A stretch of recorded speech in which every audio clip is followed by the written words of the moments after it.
I couldn't believe it when the bartender told me who you are. Your father was captain of a starship for 12 minutes. Including yours. I dare you to do better. Enlist instantly. You will experience fear, certain death. Pull your chute! We received a distress call. I've been waiting.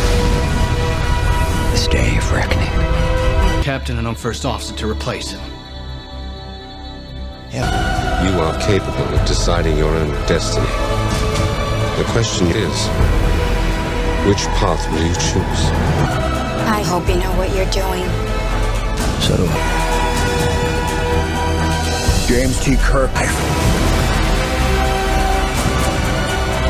Right back!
What if one decision could completely rewrite the future of the Star Trek universe?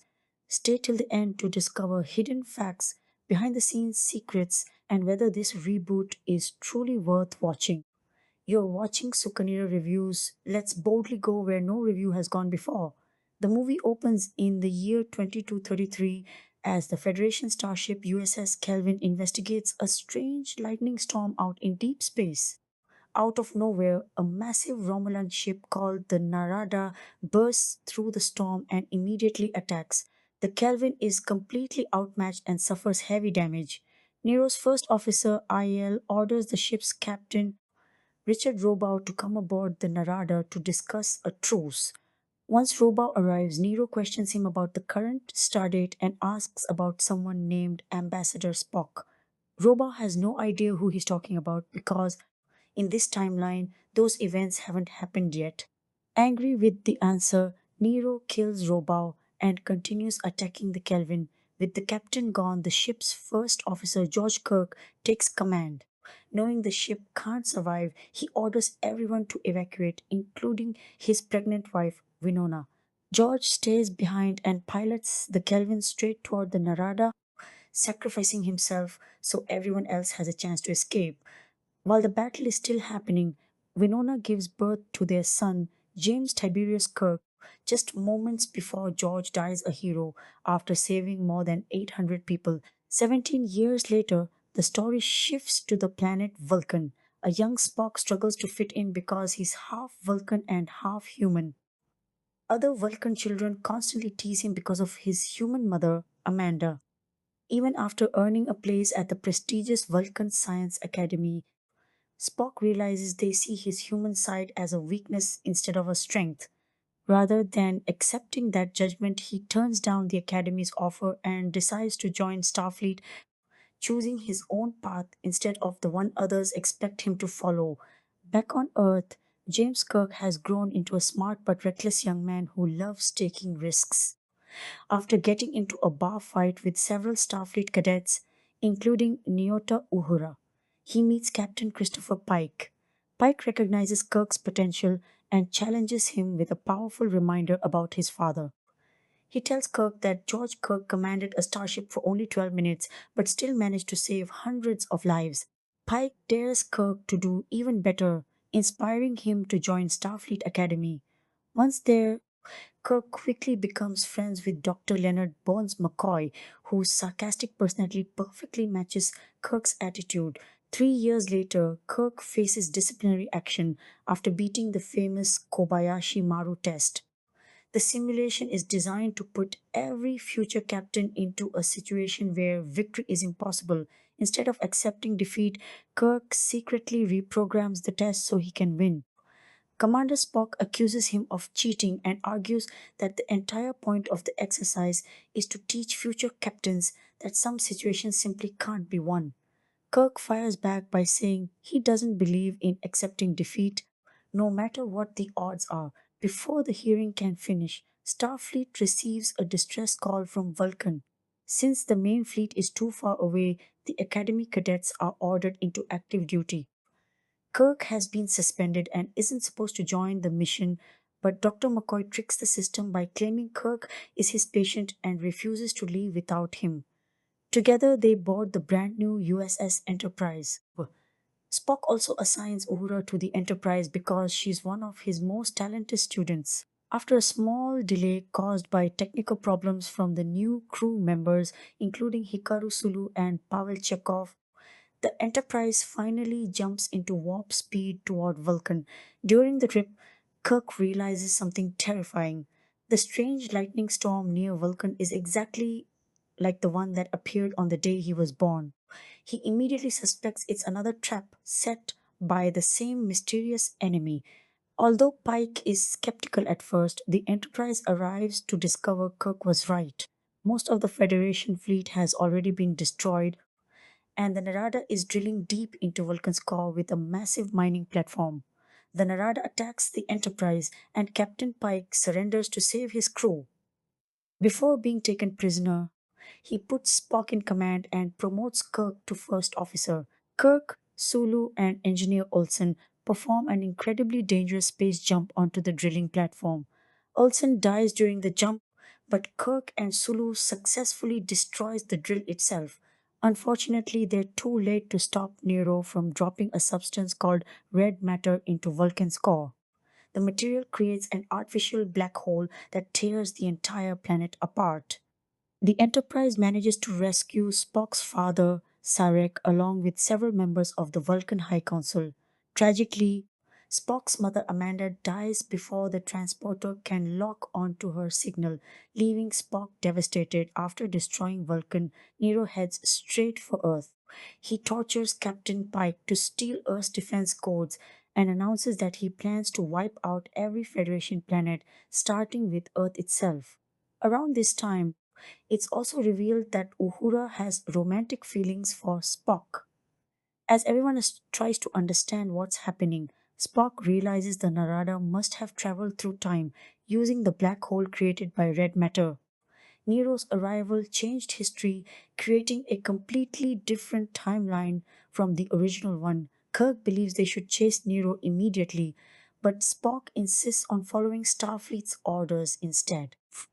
Their disagreement grows so intense that Spock accuses Kirk of mutiny and abandons him on the frozen planet Delta Vega. While trying to survive the harsh conditions, Kirk unexpectedly meets an older version of Spock from the original timeline. The older Spock explains that both he and Nero actually came from the year 2387. In the future, Spock had tried to stop a massive supernova that threatened the Romulan homeworld by using red matter to create an artificial black hole. His plan failed and Romulus was destroyed, killing Nero's family. Filled with grief and rage, Nero blamed Spock for everything. During the disaster, both of their ships were pulled into the black hole and sent back through time. Nero arrived 25 years earlier than Spock, giving him plenty of time to change history. His attack on the USS Kelvin created the alternate timeline where the movie now takes place. Later, after the older Spock finally arrived, Nero stranded him on Delta Vega and forced him to watch Vulcan's destruction as revenge. At a nearby Starfleet outpost, Kirk and the older Spock meet the brilliant engineer Montgomery Scotty Scott. Scotty develops a revolutionary transwarp beaming system that allows him and Kirk to beam directly onto the Enterprise, even while it's traveling at warp speed. Following the older Spock's advice, Kirk deliberately pushes the younger Spock's emotions until he loses control and attacks him.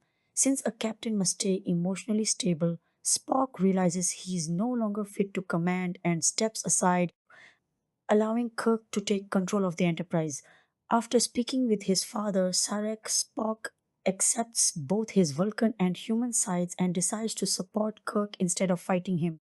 The Enterprise hides inside the gas clouds surrounding Titan while Kirk and Spock secretly board the Narada. Uhura finally reveals that her first name is Nyota during the mission. Kirk fights Nero and Aiel, killing Aiel and rescuing Captain Pike. At the same time, Spock pilots the older Spock ship directly toward the Narada. When the ship carrying the red matter crashes into Nero's vessel, it creates another artificial black hole that begins pulling the Narada apart. Even after everything Nero has done, Kirk offers to rescue him and his crew. Nero refuses, choosing revenge over survival. Left with no other choice, Kirk orders the Enterprise to open fire. The damaged Narada is pulled into the growing black hole and completely destroyed, while the Enterprise barely escapes before being swallowed as well. After the mission, Kirk is promoted to captain and officially takes command of the USS Enterprise.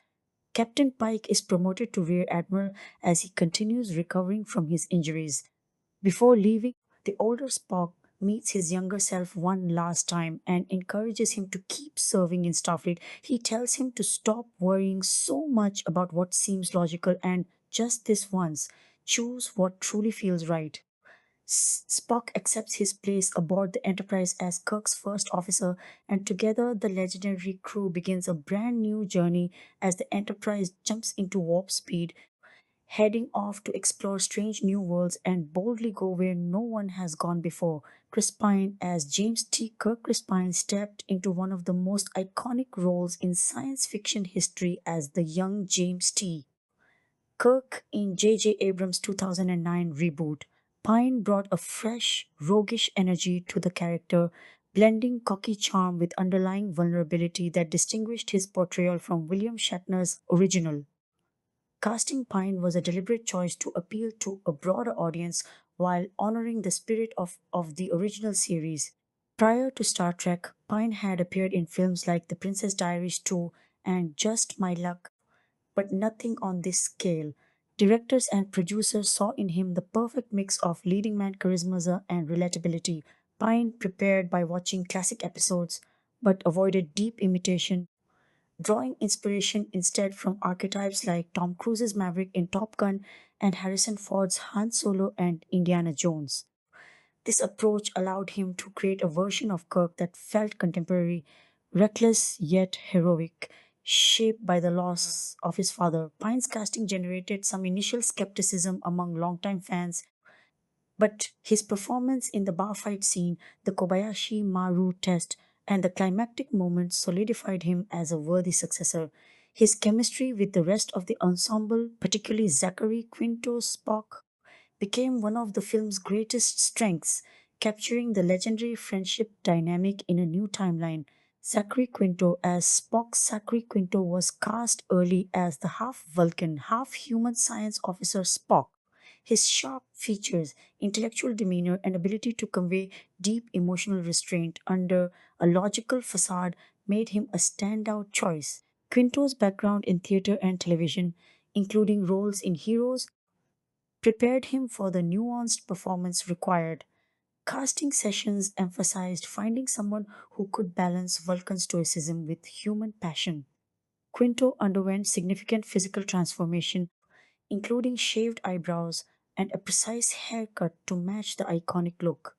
He studied Leonard Nimoy's performances extensively but infused his own interpretation, particularly in scenes exploring Spock's internal conflict between heritage and emotion. The decision to cast Quinto paid off immensely. as his portrayal earned praise for respecting canon while making the character accessible to new viewers. His interactions with Pine highlighted the film's emotional core, and the inclusion of Nimoy as Spock Prime created a poignant generational bridge. Leonard Nimoy as Ambassador Spock, Spock Prime. Leonard Nimoy's return as the elder Spock was a masterstroke that connected the reboot to its legacy. Nimoy, who had been reluctant about reprising the role in recent years, agreed to a limited but impactful appearance. His presence lent authenticity and emotional weight, especially in mentoring the younger Spock and providing timeline context. Nimoy's involvement helped reassure fans wary of the reboot. The writers crafted a story reason for his appearance tied to the time travel elements introduced by Nero's incursion. Nimoy's subtle performance, conveying wisdom, regret, and quiet hope, resonated deeply. This casting choice also facilitated discussions about legacy, as Nimoy passed the torch while appearing alongside the new cast. Eric Bana as Nero Eric Bana portrayed the vengeful Romulan Captain Nero, the film's primary antagonist. Bana's intense physical presence and dramatic range suited the role of a minor turned terrorist driven by personal loss. His performance added layers of tragedy to the villain, making Nero more than a simple bad guy. Bana's casting brought star power from films like Troy and Munich. Makeup and prosthetics transformed him into the Romulan, with some CGI enhancements for damaged teeth in certain shots. Nero's motivation, revenge against Spock and the Federation for the destruction of Romulus in the future, drove the alternate timeline plot effectively. Bruce Greenwood as Captain Christopher Pike. Bruce Greenwood brought gravitas and mentorship qualities to Captain Christopher Pike. As the experienced Starfleet officer who recruits Kirk, Greenwood's authoritative yet approachable style perfectly embodied the character originated by Jeffrey Hunter in the original series pilot. Greenwood's extensive career in drama and leadership roles made him ideal. His scenes, including the motivational speech to Kirk about living up to his father's legacy, provided emotional anchors in the early acts. Pike's capture and torture by Nero heightened the stakes, showcasing Greenwood's ability to convey resilience. Carl Urban as Dr. Leonard Bones McCoy. New Zealand actor Carl Urban surprised many as Dr. Leonard Bones McCoy. His casting highlighted the production's willingness to look beyond obvious physical matches, focusing instead on spirit and chemistry. Urban captured McCoy's cranky, humanistic essence with a southern drawl and sharp wit that echoed DeForest Kelley. Urban felt the pressure of the iconic role but approached it by cherry picking Kelly's traits while making it his own. His friendship with Pine and Quinto on screen felt organic, with lines like "I'm a doctor, not a physicist" becoming instant classics. The general meeting, where producers immediately saw him as Bones, underscores the intuitive nature of successful casting.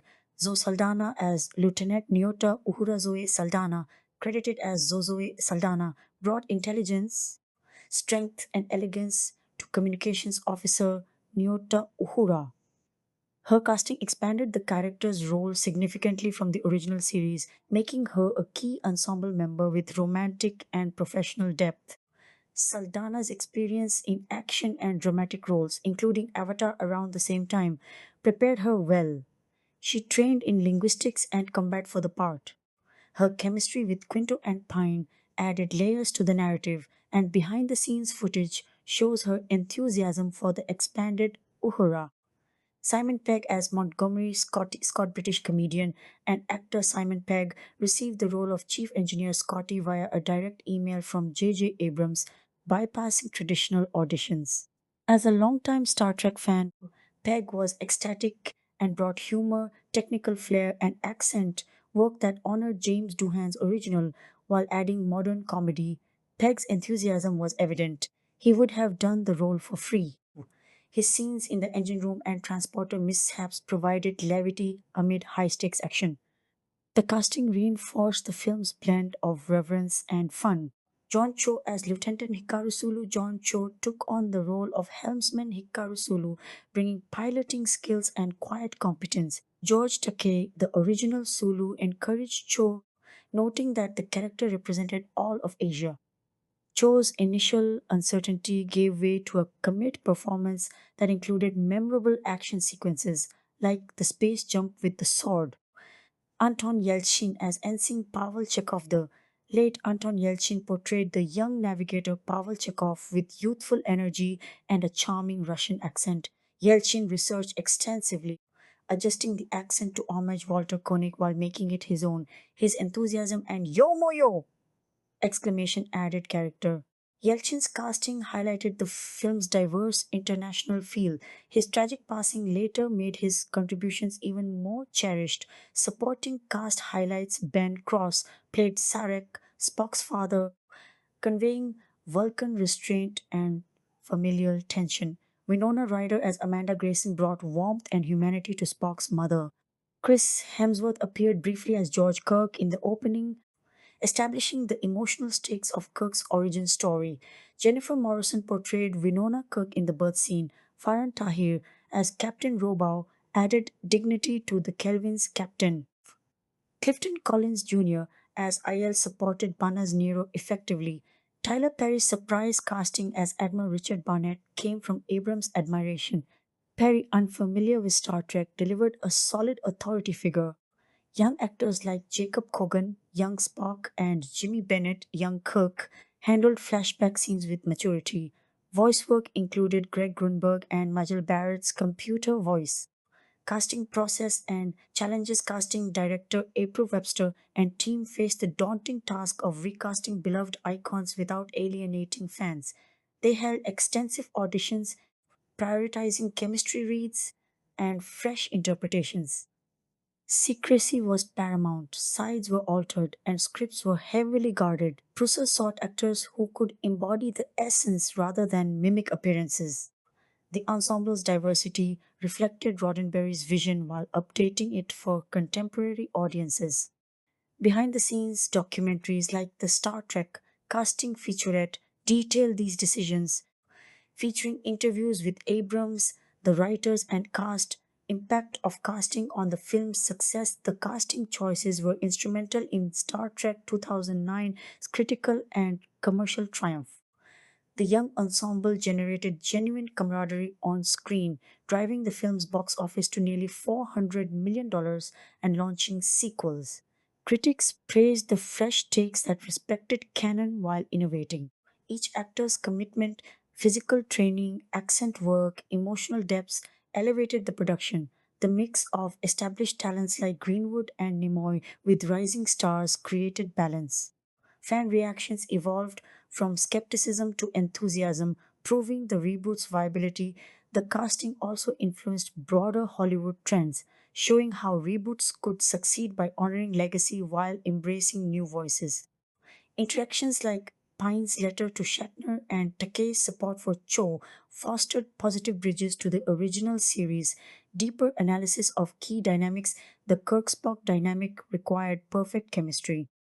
Pine and Quinto's off screen rapport translated powerfully, with banter and trust building scenes carrying emotional weight. Urban's McCoy acted as the grounded third pillar, his medical expertise and sarcasm providing balance to female characters received expanded roles.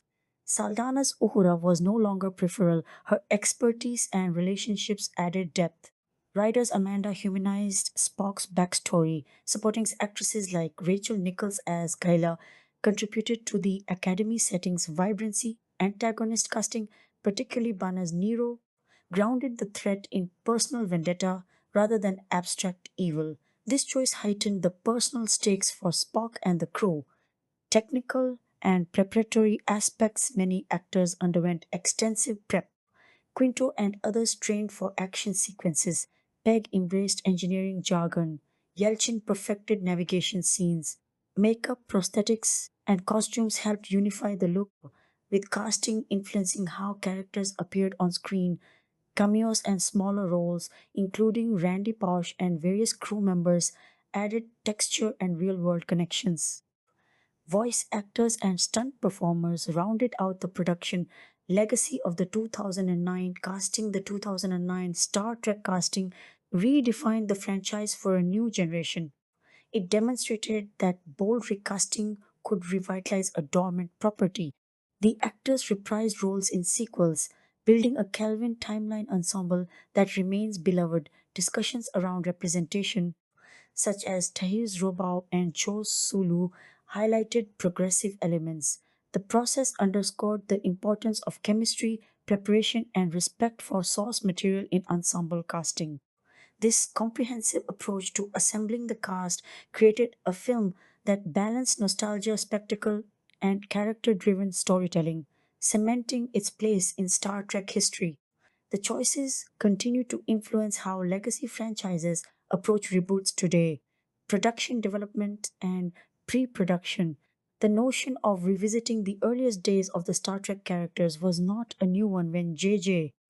Abrams eventually took on the project in the mid 2000s. In fact, the idea of a prequel exploring the crew's time before their famous 5 year mission stretches all the way back to the franchise's creator, Gene Roddenberry, who floated the concept as early as a science fiction convention in 1968. Decades later, in the late 1980s, producer Ralph Winter and writer producer Harve Bennett proposed a prequel storyline while the fourth film in the original series was being developed. But Roddenberry turned down the idea once more in 1991 following the release of Star Trek V.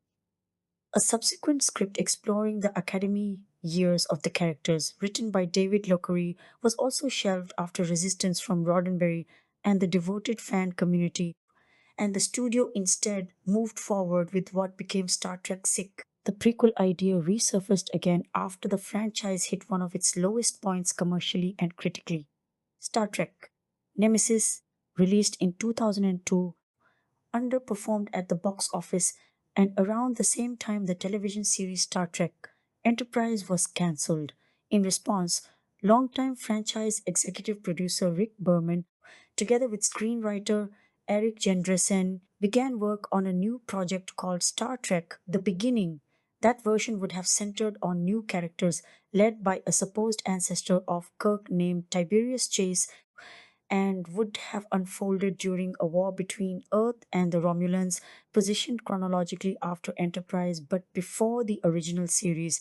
The corporate landscape shifted significantly in 2005 when Viacom, the parent of Paramount Pictures, split from CBS Corporation. In the split, CBS retained the television rights to Star Trek, including ownership of the brand more broadly.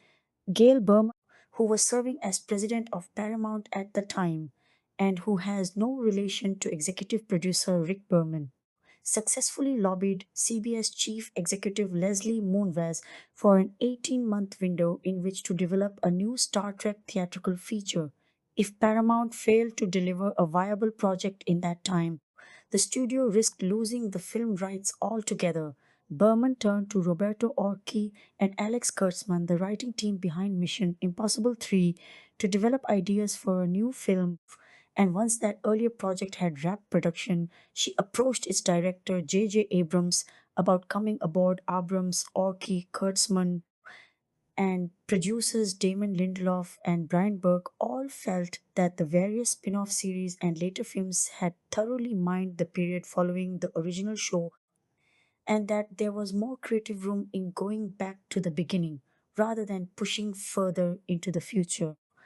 Orki and Lindelof both identify as lifelong fans of the franchise and hold that certain licensed novels carry a degree of canonical weight, even though Roddenberry himself never treated the novels as official canon.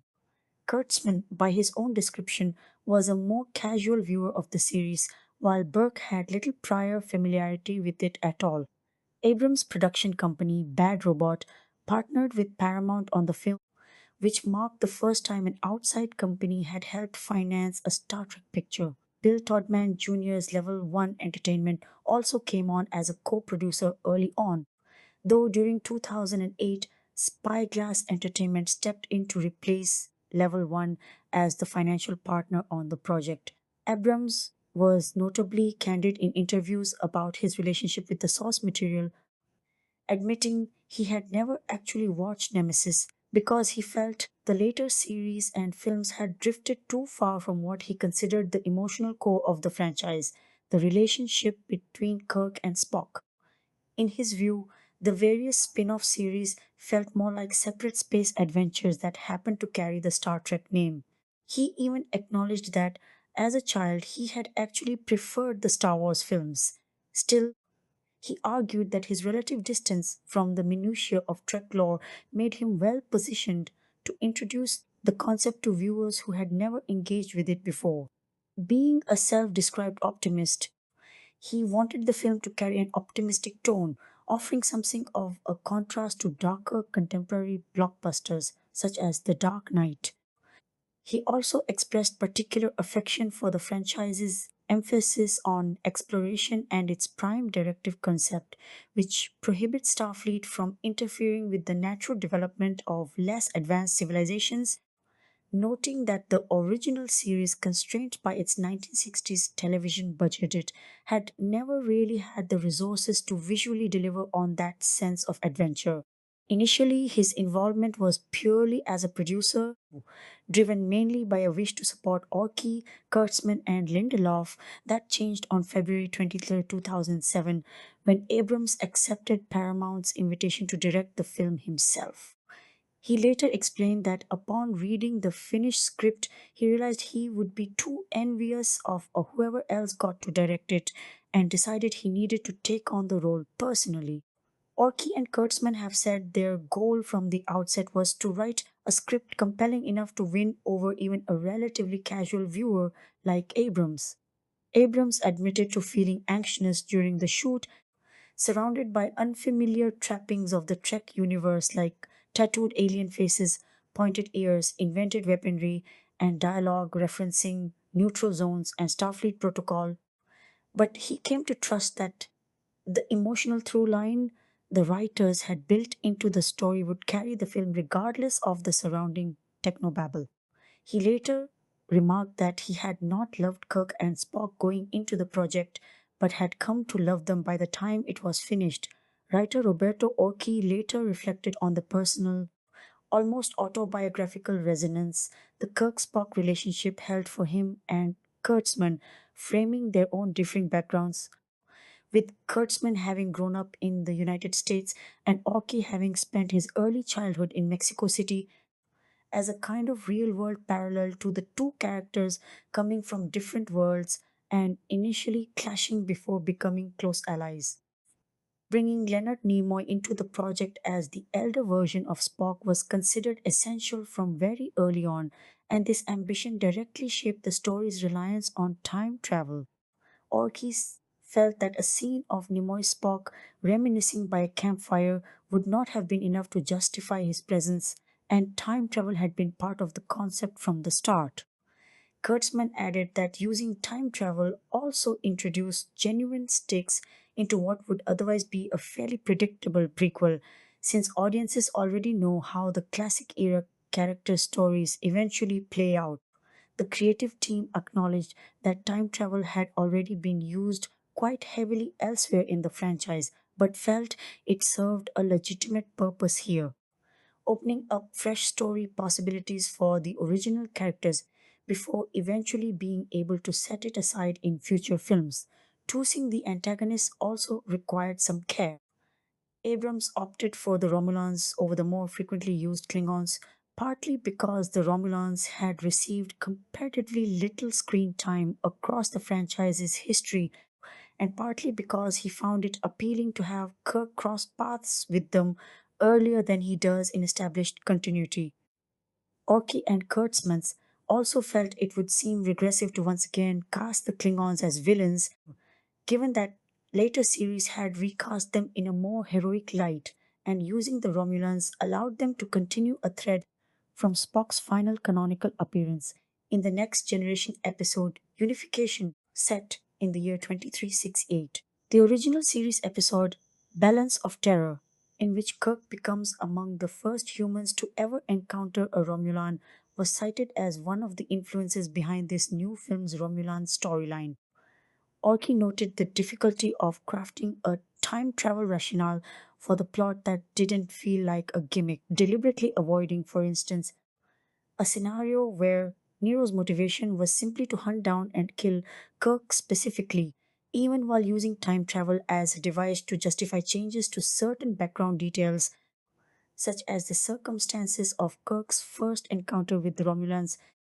The writers tried to keep the story grounded as much as possible in the spirit of a genuine prequel rather than treating the altered timeline as an excuse to rewrite everything. As an example, Orky noted that Kirk's service aboard the USS Farragut, an important element of backstory from the original series episode Obsession, was omitted from the new film not because it contradicted anything, but simply because it wasn't relevant to the story of how Kirk and Spock come together. A scene depicting Kirk meeting a young Carol Marcus, who in Star Trek II, The Wrath of Khan, is revealed to be the mother of his son, was written but ultimately cut, as the filmmakers felt the story needed more room to properly introduce its core characters. The writers had also wanted to include a line delivered by the elder Spock addressing how conveniently the new crew ends up assembled together, framing it as evidence of the timeline correcting itself and tying into the film's broader theme of destiny. But the line proved difficult to write effectively and was ultimately dropped. To fill in gaps left unaddressed by the existing television and film canon, the writers drew inspiration from several licensed novels, including Prime Directive, Spock's World, and Best Destiny, the last of which explores Kirk's childhood in some depth and is where the names of his parents originate. One idea borrowed loosely from the novels and fan speculation was the notion that the Enterprise itself was constructed on Earth rather than in space. This was partly inspired by a piece of fan artwork depicting the ship under construction in a shipyard, which Orky forwarded to Abrams as an example of how grounded and tangible the film's visuals could feel. Orky reasoned that portions of the ship would need to be built and calibrated within an actual gravity well, given the artificial gravity systems required to sustain warp travel, which justified having sections of the ship assembled on the ground. The choice to set that construction specifically in Iowa rather than the traditionally assumed San Francisco was made partly because existing canon was ambiguous on the point, though the writers were careful to treat any inconsistency as a consequence of the altered timeline rather than an intentional continuity break.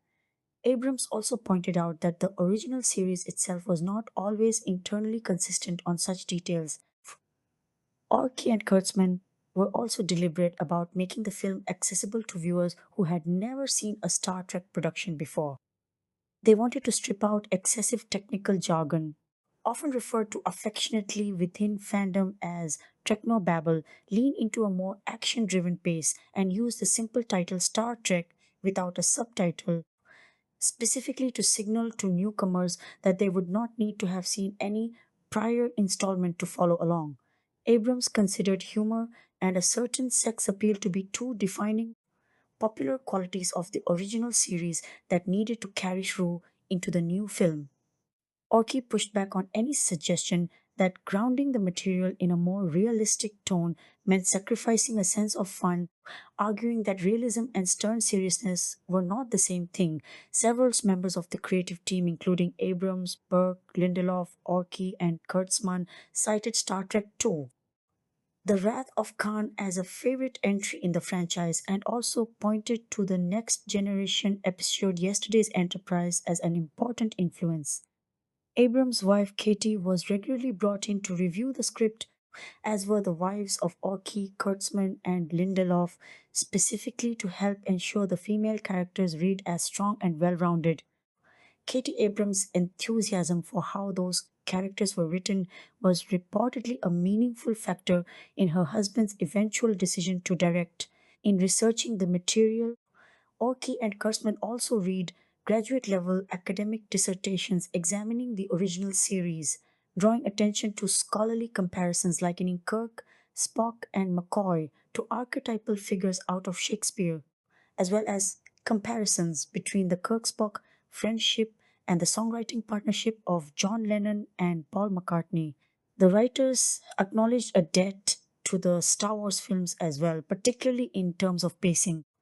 Orsi spoke about wanting the movie to convey a sense of speed and scale that he felt could sometimes get lost when the Star Trek franchise leaned into a more stately, deliberate rhythm.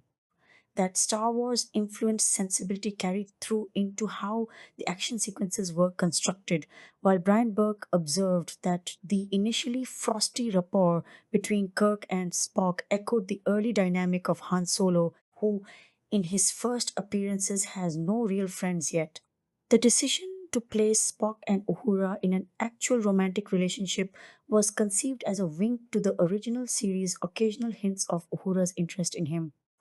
Orky also pushed to depict several strong Starfleet captain figures in the film, agreeing with an interviewer's observation that earlier films had often surrounded Kirk with weaker commanding officers simply to make him look better by comparison.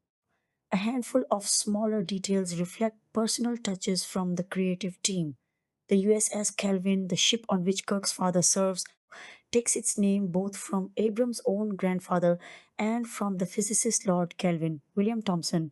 The Kelvin's captain, Richard Robow, is named for an uncle of Orky's, and Orky has floated a personal theory that the character, as written, would have been born in Cuba and raised somewhere in the Middle East. Another nod to Abram's earlier work appears in the drink Slusho, which Uhura orders at the bar where she first meets Kirk. The fictional beverage originated on Abram's television series Alias and later resurfaced in viral marketing tied to his film Cloverfield, with the fictional company behind it, Tagruato, also appearing on a building visible in a San Francisco shot. The red matter substance seen throughout the film takes the shape of a glowing red sphere, echoing a visual motif Abrams had used as far back as the pilot episode of Alias. Turning to the visual design of the film, production designer Scott Chambliss, a frequent collaborator of Abrams, led a substantial team of concept artists that included James Klein, Ryan Church, creature designer Neville Page, and Star Trek veteran designer John Eves. Abrams spoke about the particular challenge of imagining a plausible future setting for the film, given that so much of the technology depicted in the original 1960s series had, decades later, been effectively surpassed or matched by real consumer devices, making the show's futuristic vision feel dated by comparison. The production design needed to stay recognizably connected to the original series while still feeling meaningfully more advanced than present day technology. Abrams pointed out that everyday smartphones already outperformed the show's fictional communicators in raw capability and argued that the production needed to shed a certain kitschy, dated quality if audiences were going to accept the film's world as believable. Prop master Russell Bobbitt worked with Nokia to develop a reimagined communicator prop, reportedly at a cost of around $50,000 for the prototype. The tricorder device was also redesigned. Bobbitt initially brought an original series prop to set for reference, but the actors found it too bulky to use comfortably during action sequences, prompting technical advisor Doug Brody to create a smaller, more practical version. The redesigned phaser props used spring triggered rotating barrels that would light up differently depending on whether the weapon was set to stun or to kill.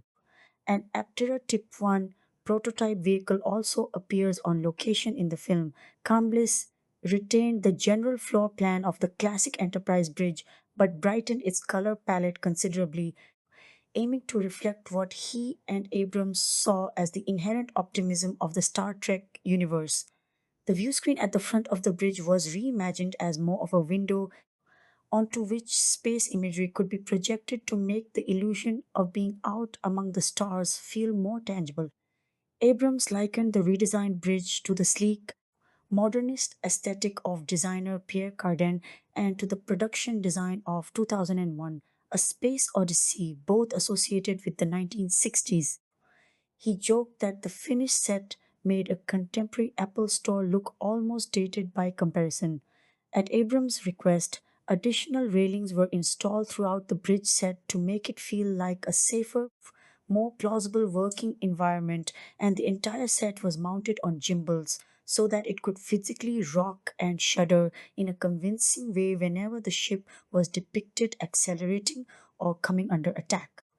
To emphasize the sheer scale of the vessel, Abrams wanted the engine room to have a heavily industrial look, telling actor Simon Pegg that he had drawn inspiration from the RMS Titanic, a ship whose sleek exterior belied what Abrams described as an incredible gut underneath. For costume design, Abrams specifically chose Michael Kaplan, in part because Kaplan had not seen any previous Star Trek productions and would therefore approach the uniforms without any preconceived baggage.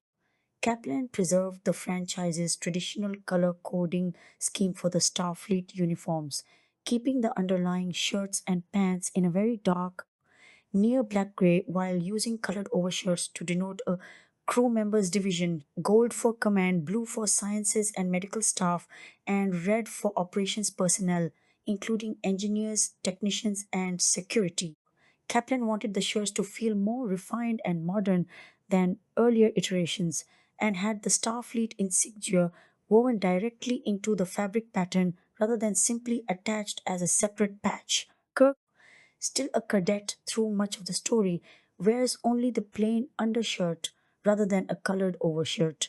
For the crew of the Kelvin, seen in the film's opening sequence, Kaplan modeled the uniforms on science fiction films from the 1940s and 1950s, deliberately contrasting them with the Enterprise era uniforms whose design lineage traces back to the 1960s original series.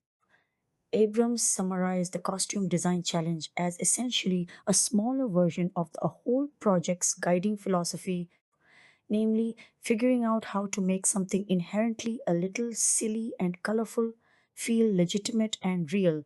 Damon Lindelof described the Romulan aesthetic as something closer to space pirates with bald, tattooed heads and deliberately mismatched, ramshackle costuming in keeping with the ship, the Narada, meant to look like a genuine working vessel with exposed, visible mechanical systems, in contrast to the polished, presentable look of the Federation's Enterprise crew. Chambliss drew heavily on the architecture of Antoni Gaudí when designing the Narada's interior, aiming for a look in which structural and mechanical elements appeared almost turned inside out, so that exposed wiring resembled something closer to bones or ligaments and created a menacing, foreboding atmosphere throughout the ship.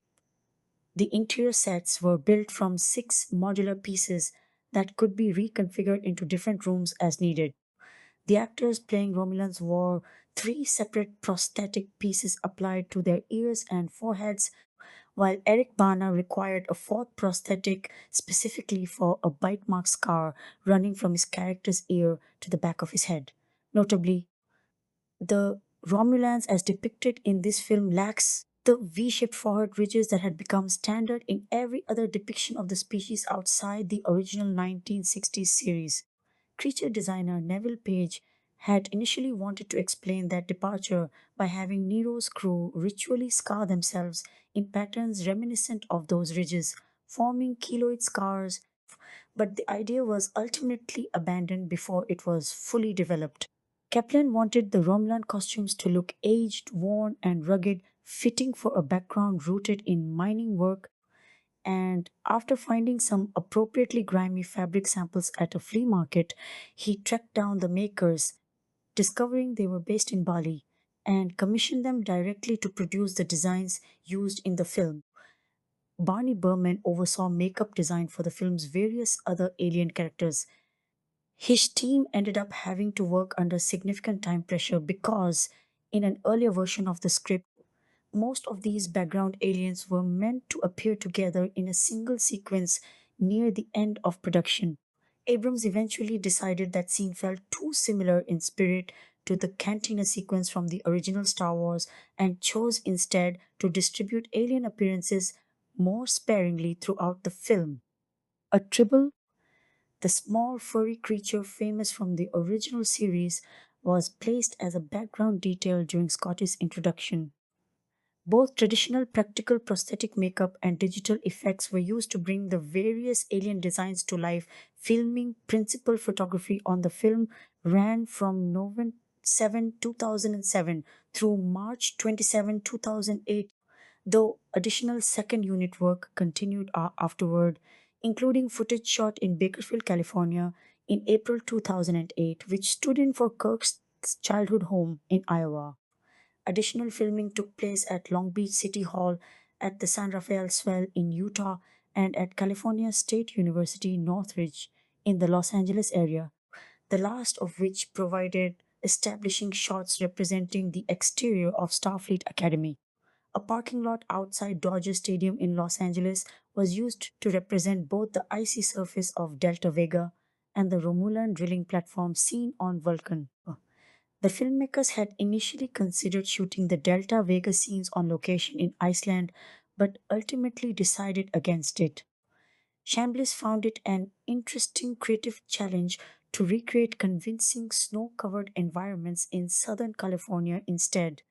Additional Vulcan exteriors were filmed at Vasquez Rocks, a location with a long history in the franchise, having served as a filming site in numerous episodes of the original 1960s series. A Budweiser brewing facility in Van Nuys stood in for the Enterprise's engine room, while a power plant in Long Beach served the same purpose for the Kelvin. Filming began just 2 days after the start of the 2007 2008 Writers Guild of America strike, and Abrams, himself a WGA member, publicly stated he intended to walk the picket line and would not perform any further writing duties on the project, though he did not expect the strike to interfere with his work directing the production. In the short window before the strike took effect, Abrams and Lindelof made a final pass on the script, tightening it as much as they could before losing access to further rewrites. Abrams later expressed frustration at not being able to adjust dialogue during filming as they normally would have through rehearsal driven improvisation, though Lindelof pointed out that some lines could still be altered later in post production through dubbing. Because Orky and Kurtzman held producer credits on the film, they were able to remain present on set without technically breaking the strike, and reportedly found informal ways to signal to actors when a line wasn't quite working, using expressions and gestures rather than direct rewriting. One notable change made during this period saw Abrams alter a sequence in which Spock battles several Romulans, shifting it from hand to hand combat to a gunfight. After concluding the film already had enough physical brawling elsewhere, secrecy around the production was extraordinarily tight. Carl Urban described a level of enforced security that struck him as almost paranoid, though he acknowledged it was probably justified given the anticipation surrounding the project.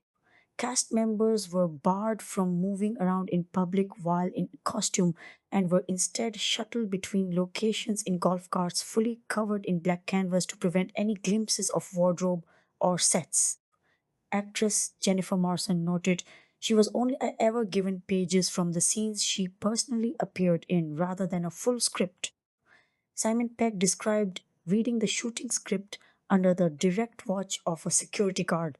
Throughout production, the project operated under the deliberately misleading working title Corporate Headquarters to help mask its true identity.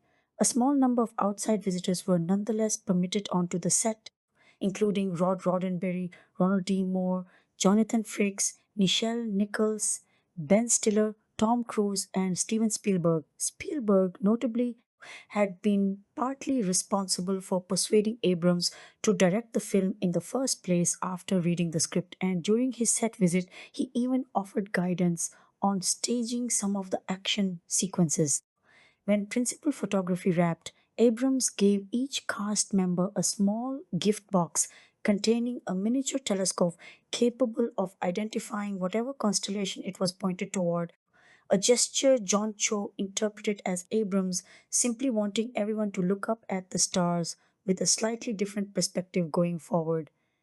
In the editing process, after filming concluded, several sequences were trimmed from the finished cut, including scenes depicting Kirk and Spock as children, among them a glimpse of Spock as an infant, as well as an entire subplot detailing Nero's imprisonment at the hands of the Klingons and his eventual escape. The removal of that subplot ended up leaving some viewers confused about how Nero had spent the intervening years before reappearing in Kirk's life. Other trimmed material explained why the teenage Kirk stole his stepfather's antique car in the first place, revealing that his stepfather had forced him to clean the vehicle ahead of an auction, and clarified that the Orion cadet Kirk becomes involved with at the academy worked within the operations division, later agreeing to open an email containing a digital patch that allows Kirk to circumvent the Kobayashi Maru simulation. Cinematographer Dan Mindel and Abrams settled on shooting the film in the anamorphic format on traditional 35mm film stock after weighing the alternative of shooting digitally in high definition video. They felt the choice gave the finished picture a bigger, more cinematic feel and a more organic, realistic texture overall. Throughout the shoot, Mindel and Abrams deliberately used pronounced lens flares to convey a sense of optimism and to suggest that meaningful activity was constantly happening just outside the frame, lending the fictional universe a heightened sense of reality.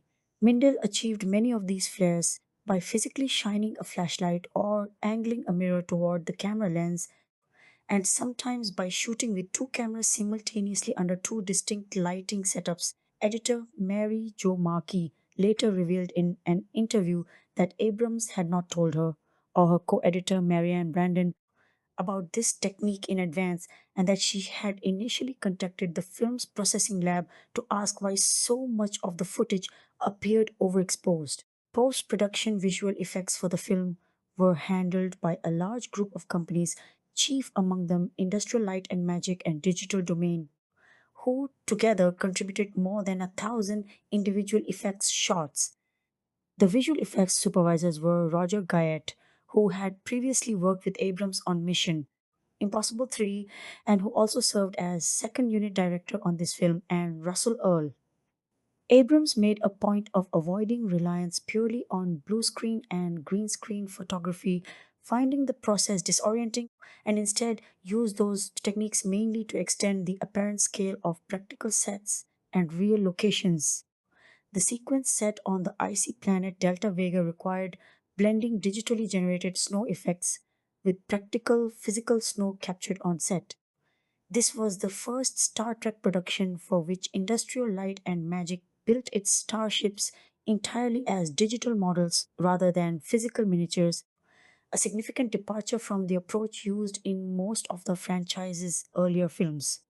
Abrams wanted the redesigned Enterprise to feel like a synthesis of its appearance in the original television series and the more elaborate refit version seen in Star Trek, the motion picture.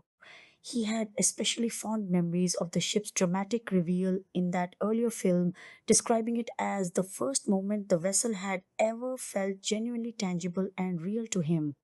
The design retained the subtly iridescent surface pattern first used in the motion picture to give the hull a sense of depth, while model maker Roger Goodson layered in the Aztec panelline pattern more associated with the later next generation era ships. Goodson also recalled that Abrams wanted to bring something of a hot rod sensibility to the vessel's overall look. Visual effects supervisor Roger Guyatt pushed for the ship to feature more visible moving parts than earlier depictions, motivated in part by a lingering childhood dissatisfaction he'd felt with the original ship's largely static design. As a result, the new Enterprise's deflector dish can expand and shift position, and the fins along its engine nacelles subtly split apart when the ship enters warp. The Enterprise was initially redesigned by Ryan Church, drawing on features from the original design at a length of roughly 200 feet, but was later doubled to approximately 2,357 feet to give it a grander, more imposing presence on screen, while the Romulan ship Narada was designed at an even more massive scale, roughly 5 miles in length and several miles across. The animation team also had to carefully replicate the same lens flare aesthetic established during live action photography onto the computer generated ships to keep the visual style consistent.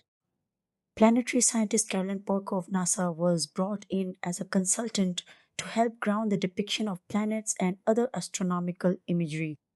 For sequences depicting explosions in the vacuum of space, the animators aimed for scientifically informed realism, showing short, contained bursts that pull inward and scatter debris outward from the ship. The same underlying explosion simulation software was adapted to depict a planet violently breaking apart, with animators manually layering in additional simulated rock fragments and swirling wind effects being sucked inward. Departing from the visual language of prior Star Trek productions, the transporter effect in this film was redesigned to swirl around a person rather than dissolve them into a shower of individual sparkling particles. Abrams wanted the new effect to visually suggest a genuine beam capable of physically lifting and relocating a person rather than implying a signal made up of scrambled, disassembled atoms. The visual effects house, Lola Visual Effects, handled 48 shots requiring digital enhancement, including facial work on both Eric Bana and Leonard Nimoy. Bana's character required extensive damage effects to his teeth, severe enough in some shots that his entire mouth had to be digitally replaced, while Nimoy's mouth was digitally reanimated in his first scene opposite Kirk following an additional voice recording session. The production team had originally filmed Nimoy during that later recording session with the intention of rotoscoping his mouth movements directly into the earlier footage, going so far as to recreate the exact lighting conditions from the original shoot, but ultimately found they needed to fully digitally recreate his lips because of how the flickering light from a campfire in the scene bounced unpredictably across his face. Sound design for the film was handled by Ben Burt, a veteran best known for his work on the Star Wars series, where the phaser sound effects heard throughout the original 1960s television series had actually been derived from the 1953 film adaptation of The War of the Worlds. Burt shaped his new phaser sounds to feel closer to the blaster effects he had created for Star Wars, reflecting Abrams' preference for phaser fire that resembled rapid bullet like bursts rather than the sustained, steady beams of energy used in earlier Star Trek films.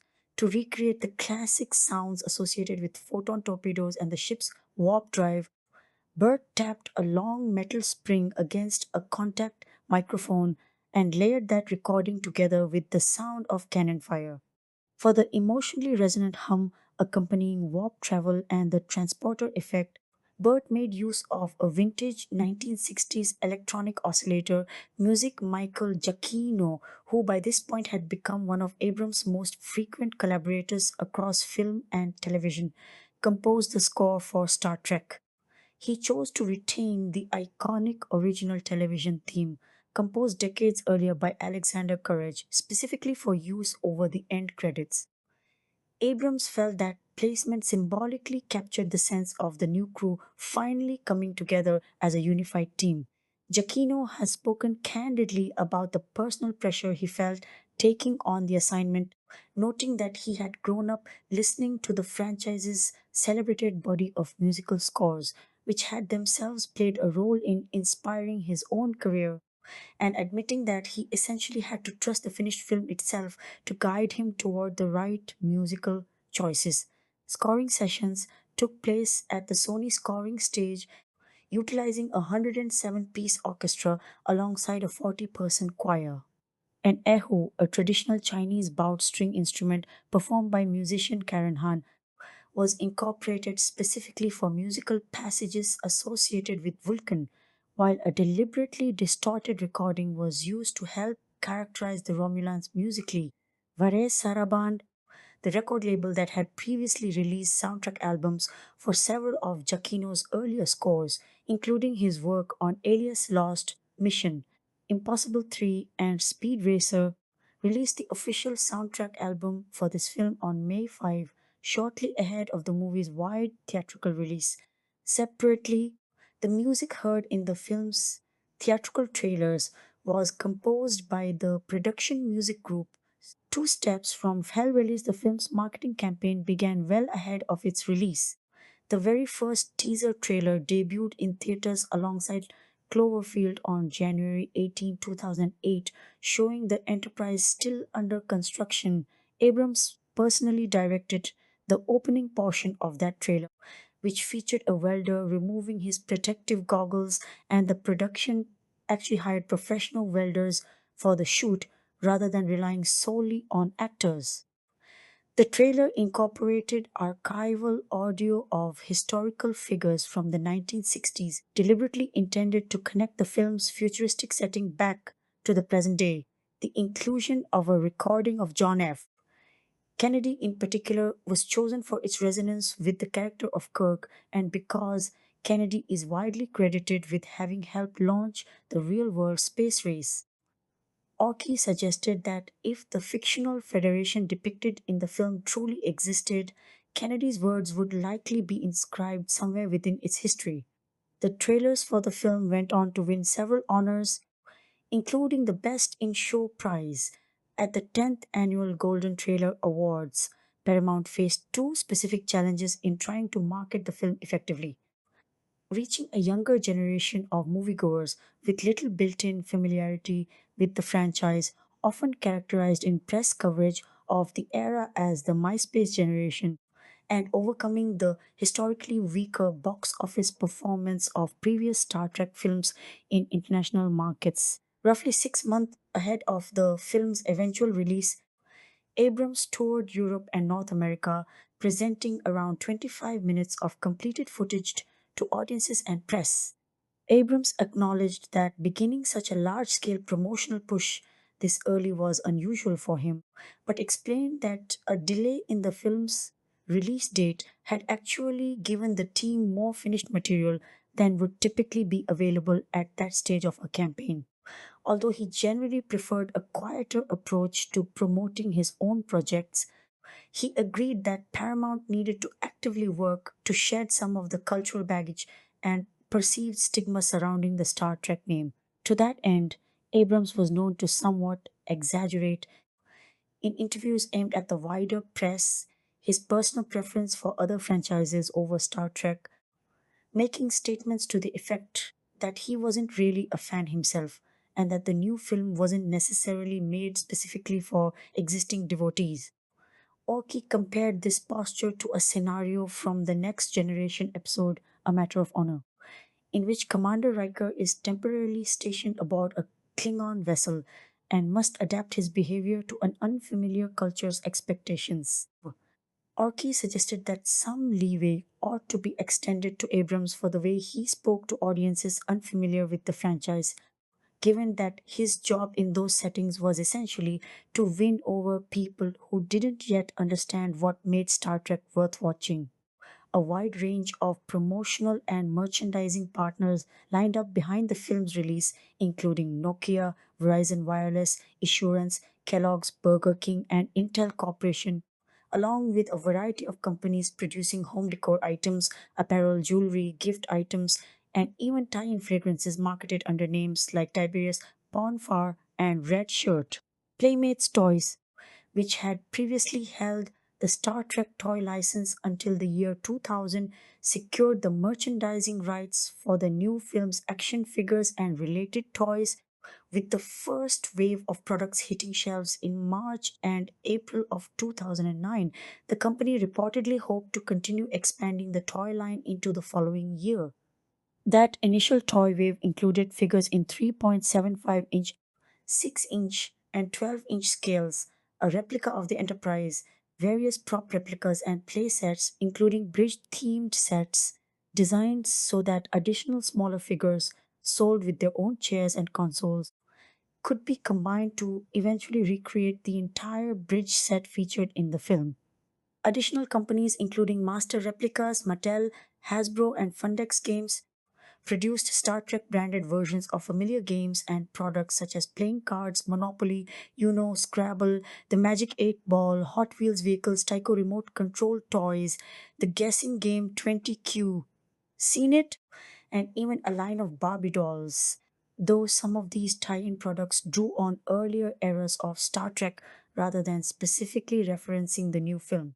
CBS separately created its own merchandising line built around a set of Star Trek themed caricature figures known as Quogs. In February 2008, Paramount announced it was moving the film's release date, shifting it away from the originally planned December 25, 2008 Christmas Day slot to May 8, 2009, reasoning that a wider audience would likely turn out for the film during the summer movie season than during the winter holidays. By that point, the film itself was in fact nearly finished. The studio's decision followed executives actually visiting the production and reviewing early daily footage, after which they concluded the finished film had the potential to appeal to a considerably broader audience than initially assumed. While the filmmaking team had genuinely liked the idea of a Christmas release, producer Damon Lindelof acknowledged that the extra months afforded by the delay gave the visual effects teams valuable additional time to refine their work. The extended gap between the end of production and the eventual release date also created an opportunity for author Alan Dean Foster, who was writing the official novelization of the film, to view the entire finished movie before completing his manuscript. Although his resulting novel ended up including some scenes and material that were ultimately absent from the final theatrical cut, actor Zachary Quinto went on to narrate the audiobook version of that novelization, theatrical ahead of its official release.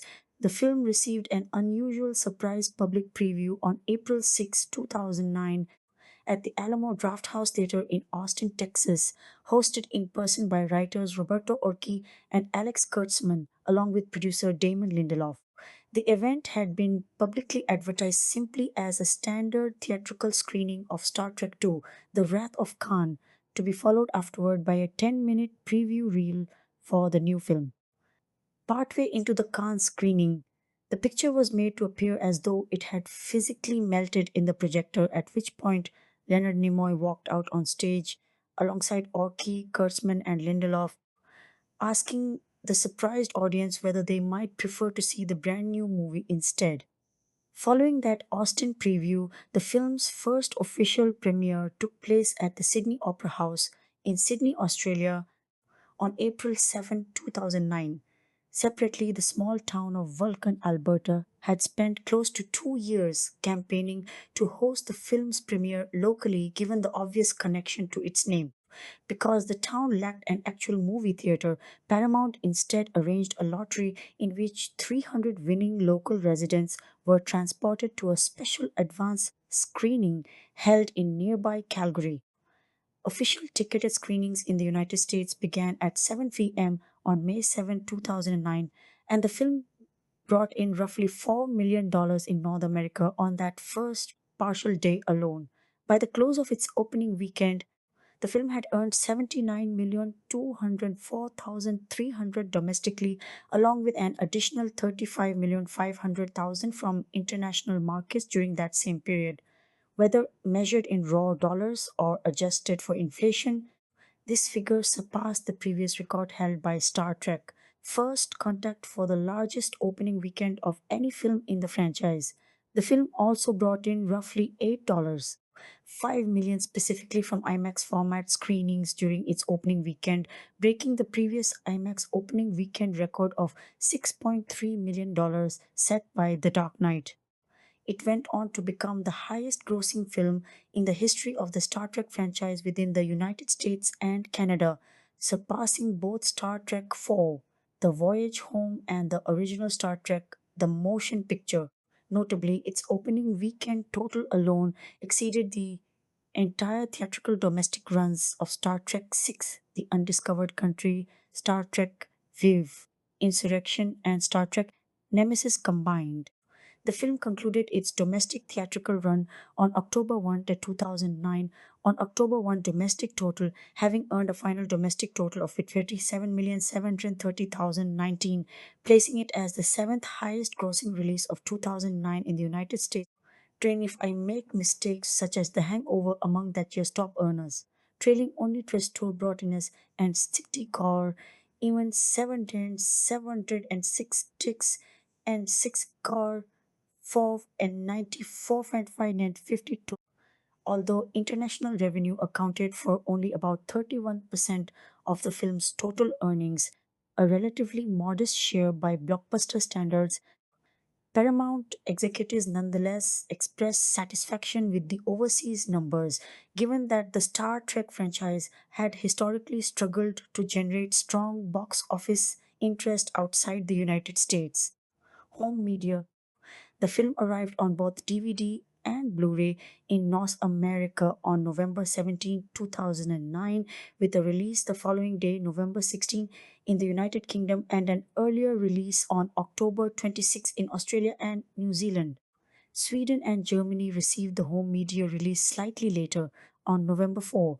In its first week of availability, the film sold approximately 5.7 million DVD units alongside 1.1 million Blu ray discs, giving Paramount its third chart topping home video release within a span of just 5 weeks, following closely on the heels of Transformers, Revenge of the Fallen, and G.I. Joe The Rise of Cobra. Later, on June 14, 2016, the film was reissued on its own sequel, Star Trek Into Darkness, in the 4K Ultra HD Blu ray format, marking Paramount's very first entries in that particular high definition disc format. Reception box office as detailed above under the film's theatrical release.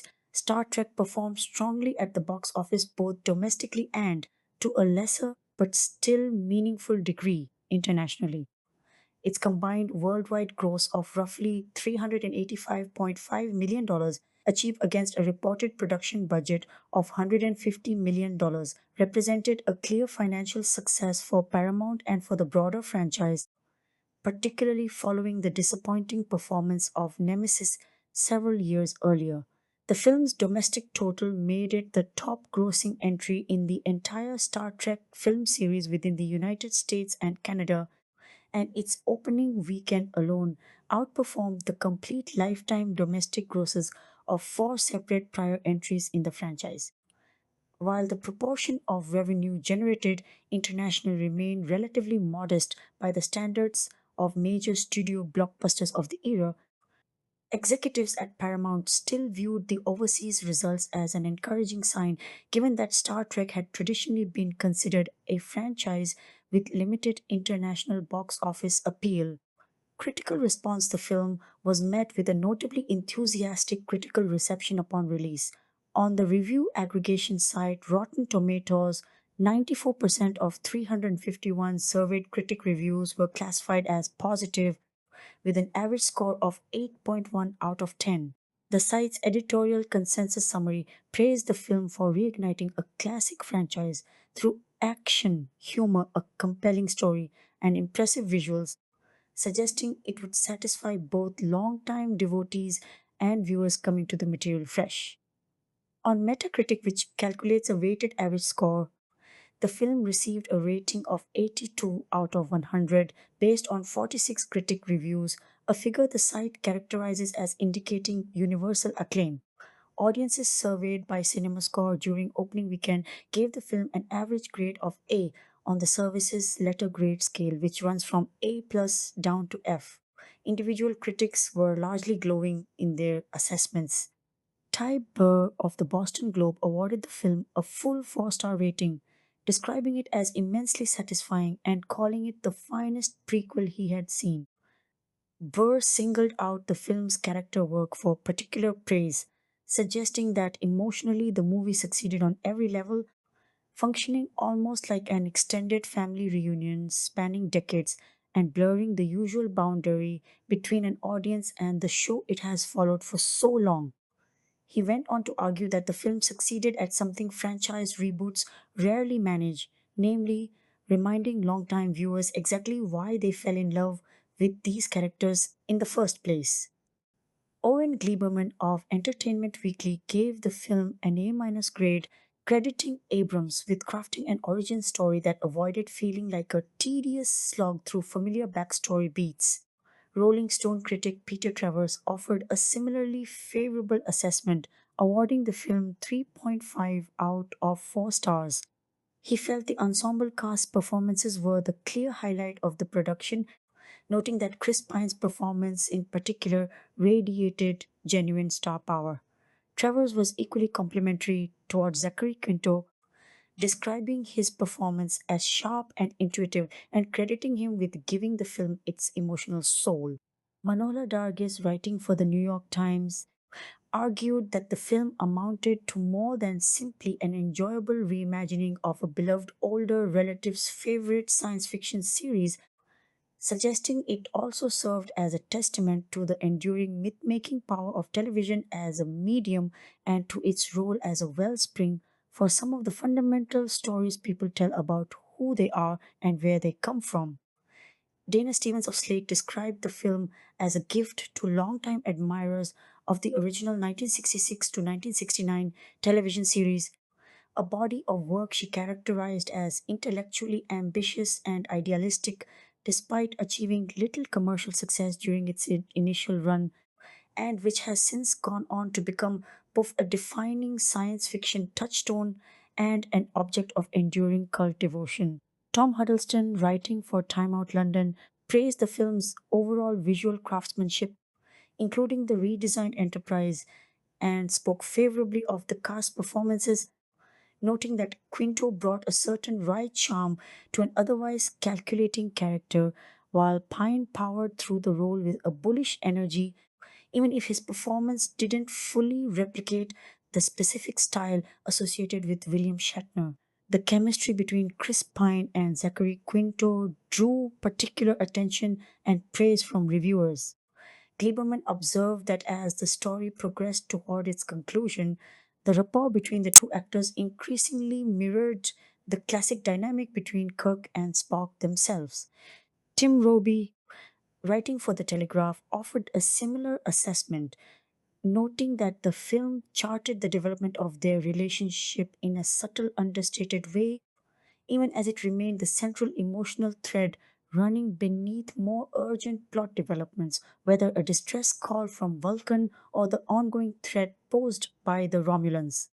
Burr felt Abrams demonstrated a genuinely accurate understanding of what makes the Kirk Spock dynamic work, describing Pine's take on Kirk as brash but engaging and characterizing Quinto's Spock as something more distinctive, an eerily composed figure burdened with a deeper sense of sadness than Roddenberry's original conception of the character, with the pairing of the two serving to ground each other while pointing forward toward the many stories still to come. Peter Bradshaw of The Guardian offered comparable praise, describing the reinvention of Kirk and Spock through Pine and Quinto as thrilling and characterizing their performances as inspired, entirely natural, and endearing, marked by real power, passion, and sharp comic timing. Not every critic was uniformly enthusiastic, however, and the film's reception, while broadly positive, was not without more skeptical or mixed voices. Keith Phipps of the AV Club awarded the film a B plus grade, characterizing it as something of a reconsideration of what the Star Trek brand fundamentally represents, one that pushed lofty conceptual ideas and explicitly stated humanist themes into the background in favor of fast paced action punctuated by emotional beats, adding that long-time devoted fans might not immediately recognize the result as being fully in keeping with the franchise's traditional identity. Roger Ebert of the Chicago Sun-Times expressed a related sentiment, suggesting that the earlier Roddenberry era approach, in which stories were often willing to engage with questions of science, ideals, or philosophy, had here been replaced by louder, more colorful, action driven storytelling. Ebert ultimately rated the film 2.5 out of 4 stars. Mark Bain of Newsweek offered a comparable critique, describing the new film as leaning more toward physical spectacle than intellectual substance, largely setting aside the kind of complicated ethical dilemmas the franchise had once been known for in favor of action sequences and visual effects. Slate contributor Juliet Lapidos took particular issue with the torture sequence in the film involving Christopher Pike, arguing that it amounted to a fairly conventional Hollywood interrogation scene and that it failed to reach the more sophisticated and topically relevant treatment of similar themes found in the 1992 Next Generation episode Chain of Command, which she felt engaged more meaningfully with real world debates surrounding the United States' use of so called enhanced interrogation techniques in a retrospective piece published years later in 2018. The outlet IO9 to Gizmodo ranked all 11 distinct versions of the USS Enterprise that had appeared across the Star Trek franchise up to that point. The design featured in this film ended up placing second from the bottom of that ranking, suggesting a somewhat more mixed long term reception toward the redesigned ship among some segments of the fan and critical community, even amid the otherwise strongly favorable response the film received overall.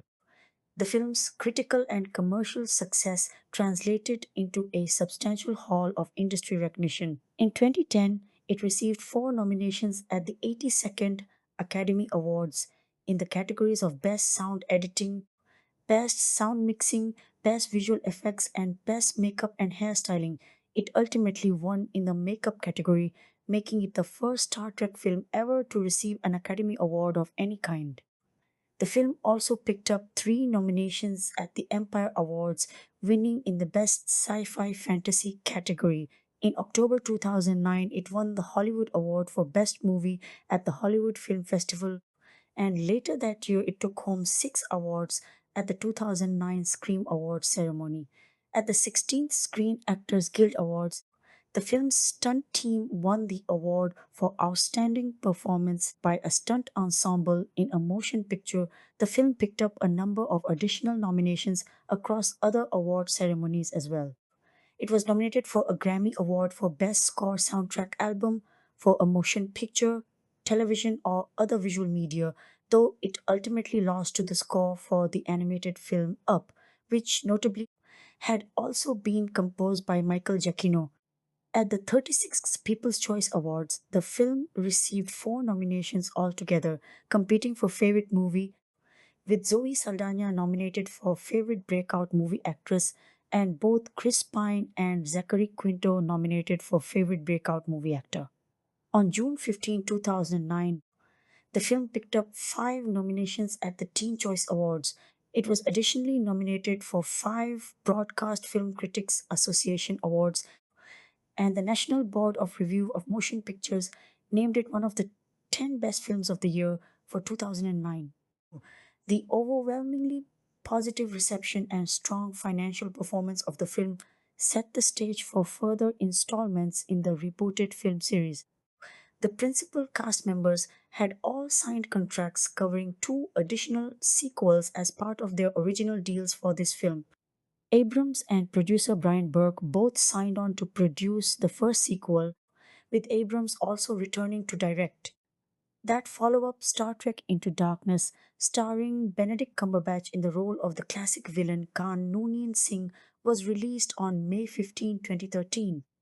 A third installment, Star Trek Beyond, directed by Justin Lin and featuring Idris Elba as its central antagonist, followed on July 22, 2016 to a generally positive critical reception of its own. That same month, Abrams confirmed that plans were underway for a fourth film in the rebooted series and indicated that Chris Hemsworth would return to reprise his role as Kirk's father. Most of the cast and producing team behind Star Trek Beyond had also agreed at that point to return for a further installment, though Abrams noted that the role originated by the late Anton Yelchin would not be recast following the actor's death. Separately, a proposed prequel film specifically tied to this 2009 movie has been announced on more than one occasion over the years, only to quietly stall each time. At one stage, writer Lindsay Anderson Beer was attached to develop a script for such a project before it faded from active development. In November 2023, actor Chris Pine told an interviewer that he had heard no further updates regarding any such prequel. Then, in January 2024, Paramount issued a fresh announcement regarding a possible prequel project revealing that director Toby Haynes and screenwriter Seth Graham Smith had both been attached to the effort. Reviews number one Spock. I would cite regulation, but I know you will simply ignore it. Kirk. See, we are getting to know each other, the one where we go back to the beginning with lens flare, lots of lens flare. Star Trek is the 11th movie in the Star Trek film series, released in 2009. The film of the series and partial continuity reboot from lost creator J.J. Abrams, featuring the characters from Star Trek, the original series played by a new cast and set in an alternate timeline during the time period of the original series, alternately called J.J. Abrams' Star Trek, Star Trek 2009-09, Star Trek. The future begins, even though that subtitle is actually the tagline, and Star Trek XIM 11 to keep confusion in check with the other Trek films. In 2233, the Federation starship Kelvin comes across a black hole like spatial phenomena near distant sun. Emerging from it is a massive ship called the Narada, captained by a Romulan named Nero, Eric Bana. Nero kills the Kelvin's captain, and deploying weaponry vastly superior to that of the Federation ship, the Narada forces the Kelvin crew to abandon ship with many crew members lost. While the survivors flee the devastating battle, a young boy is born amongst them. James Tiberius Kirk, son of the first officer of the Kelvin, Chris Hemsworth, who sacrifices himself and the ship to buy time for his crew's escape. This incident ultimately sets a new series of events in motion, one of them being James T. Kirk, Chris Pine, growing up an angry, rebellious young adult until he is recruited by Captain Christopher Pike, Bruce Greenwood, to join Starfleet. As Kirk makes waves at Starfleet Academy, the Narada and Nero emerge again after years in hiding. The Federation scrambles its fleet to confront the warship, deploying the flagship Enterprise commanded by Pike for the first time. All the rest of the fleet is destroyed, with the Enterprise only surviving due to a brief delay in getting to the battlefield. When the Enterprise engages the Narada, Pike is taken hostage. When they learn the Narada is from the distant future and begin to put together the events that lead to that future, it falls on Kirk and Spock, Zachary Quinto, to overcome their initial mistrust of each other and on the ship's green, hastily put together crew of Cadets Note, the young TOS characters, to somehow save the day. The film also stars Carl Urban as Leonard McCoy, Zoe Saldana as Nyota Uhura, Simon Pegg as Montgomery Scott, John Cho as Hikaru Sulu, Anton Yelchin as Pavel Chekhov, Ben Cross as Sarek, Winona Ryder as Amanda Grayson, and Leonard Nimoy as Spock Prime, the first theatrical Star Trek film to feature any of the original characters since Star Trek Generations, released 7 years after Star Trek Nemesis, to which it is also a loose stealth sequel. Star Trek is the first entry in what has been officially dubbed the Kelvin timeline that continues with the 2013 sequel Star Trek Into Darkness and the 2016 sequel Star Trek Beyond. Character tropes go on to the character sheet.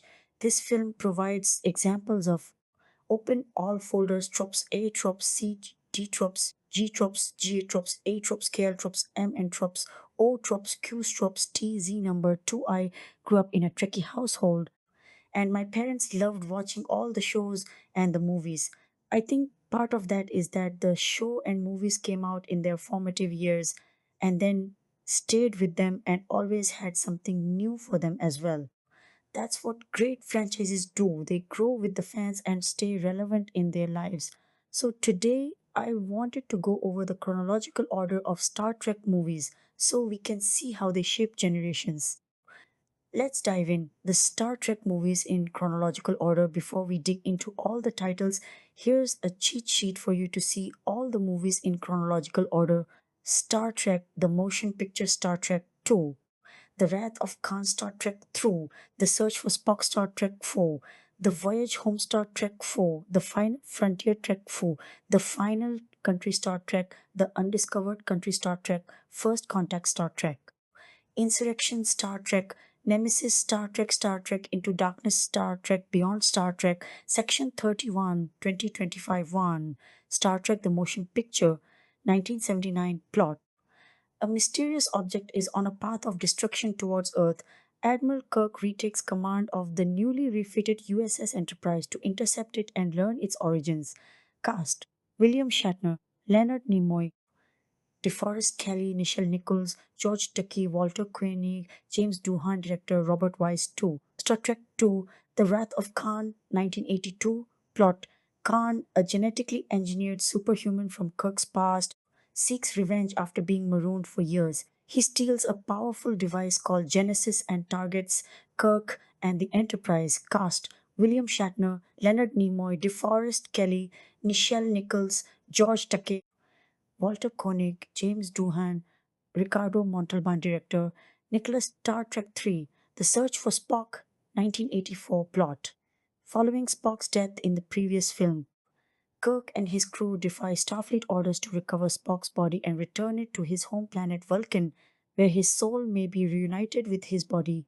Cast: William Shatner, Leonard Nimoy, DeForest Kelley, Nichelle Nichols, George Takei, Walter Koenig, James Doohan, Christopher Lloyd, director, Leonard Nimoy 4.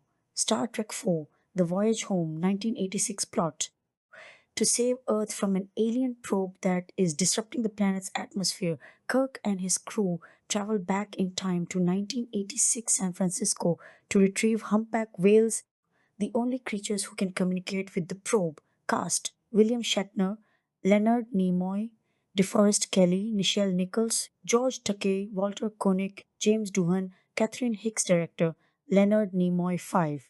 Star Trek V, The Final Frontier, 1989. Plot: A crazy Vulcan, Spock's half brother, threatens the stability of the galaxy. Cast: William Shatner, Leonard Nimoy, DeForest Kelley, Nichelle Nichols, George Takei, Walter Koenig, James Doohan, Lawrence Luckinbill, director, William Shatner 6.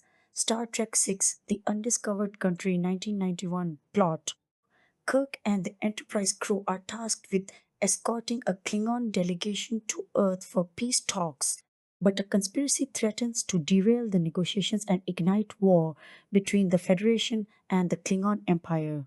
Cast: William Shatner, Leonard Nimoy, DeForest Kelley, Nichelle Nichols, George Takei, Walter Koenig, James Doohan, Christopher Plummer, director, Nicholas Meyer 7. Star Trek Generations, 1994. Plot: Captains Picard and Kirk meet in a timeless realm called the Nexus, where they must stop a villain who wants to enter the Nexus and alter history. Cast: Patrick Stewart, William Shatner, Jonathan Frakes, Brent Spiner, LeVar Burton, Michael Dorn, Gates McFadden, Marina Sirtis, Malcolm McDowell, director, David Carson 8. Star Trek First Contact, 1996. Plot: The Borg launch a devastating attack on Earth.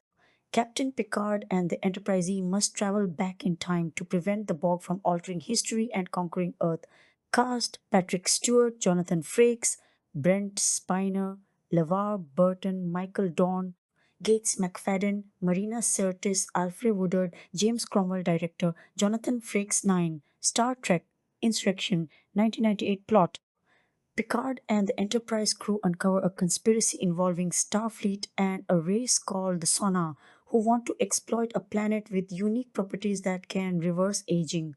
Cast: Patrick Stewart, Jonathan Frakes, Brent Spiner, LeVar Burton, Michael Dorn, Gates McFadden, Marina Sirtis, F. Murray Murphy, director, Jonathan Frakes 10. Star Trek Nemesis, 2002. Plot: The Enterprise crew faces a new threat in the form of a clone of Captain Picard, who leads the Romulan Star Empire in a plot to destroy the Federation. Cast: Patrick Stewart, Jonathan Frakes, Brent Spiner, LeVar Burton, Michael Dorn, Gates McFadden, Marina Sirtis, Tom Baird 11. Star Trek 2009. Plot: This reboot introduces a new timeline and younger versions of the original series characters. Kirk and Spock must work together to stop a Romulan from the future who is seeking revenge and threatening to destroy Vulcan. Cast: Chris Pine, Zachary Quinto, Carl Urban, Zoe Saldana, Anton Yelchin, Simon Pegg, John Cho, Eric Bana, Leonard Nimoy, director, J.J. Abrams 12. Star Trek Into Darkness, 2013. Plot: Kirk and the Enterprise crew face a mysterious and powerful terrorist named John Harrison, who has a personal vendetta against Starfleet. Cast: Chris Pine, Zachary Quinto, Zoe Saldana, Anton Yelchin, Simon Pegg, John Cho, Benedict Cumberbatch director, J.J. Abrams 13. Star Trek Beyond 2016 plot. Stranded on a hostile planet after a surprise attack, Kirk, Spock, and the Enterprise crew must face a new alien enemy and find a way to escape. Cast: Chris Pine, Zachary Quinto, Carl Urban, Zoe Saldana, Ansayam Yelchin, Idris Elba, Sofia Boutella, director Justin Lin 14. Star Trek Section 31 2025 plot. Former Emperor Philippa Georgiou from the Mirror Universe joins Section 31, a clandestine organization within Starfleet that operates in the shadows to protect the Federation. She'll be forced to confront her past actions while undertaking a new mission. Cast: Michelle Yeoh reprising her role as Philippa Joyo, along with some new faces like Casey Roll and Humberly Gonzalez, director Olatunde Osunsanmi summing up. What are your favorite Star Trek movies? And did you grow up watching them in order? For me, my favorites are probably First Contact and The Voyage Home, but I'm open to hearing other opinions. Let me know what you think in the comments.